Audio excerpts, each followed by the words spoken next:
the language of chemical equations is based on the symbols of the elements, as well as coefficients that tell us how many molecules there are, and subscripts that tell us how many of each type of atom is in a particular molecule.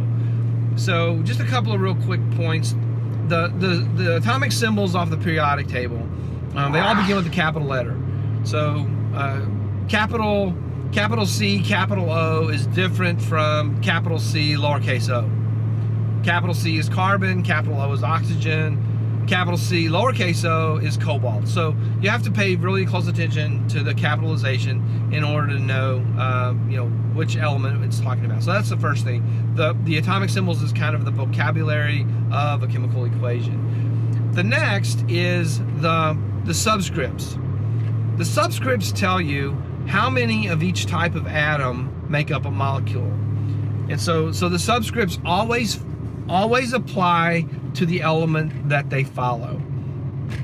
So in water, you have H2O. The 2 applies to the hydrogen, but not the oxygen. And if you have CO2, the 2 applies to the oxygen and not the carbon. So the subscript always applies to the element that it follows and only applies to the element that it follows.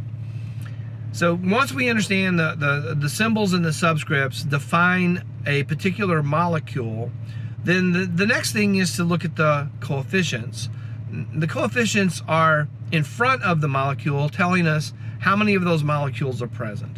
So if you have 2 H2O, that means we have 2 water molecules. If you have 4 H2O, that means you have 4 water molecules, and each water molecule will then have 2 hydrogen and 1 oxygen. And the same is true for all the chemical compounds.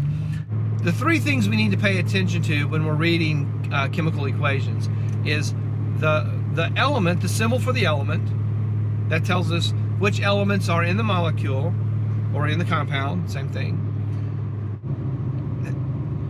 The subscripts, which tell us how many of each type of atom form the molecule.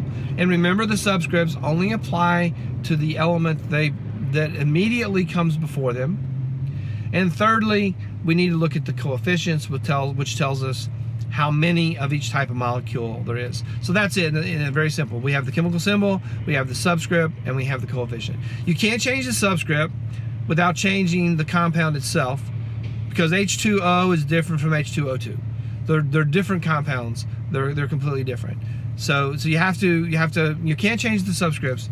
The coefficient tells us how many of each type of molecule we have. So those are the 3 things: the atomic symbol, the coefficient, and the subscript. Thanks for watching.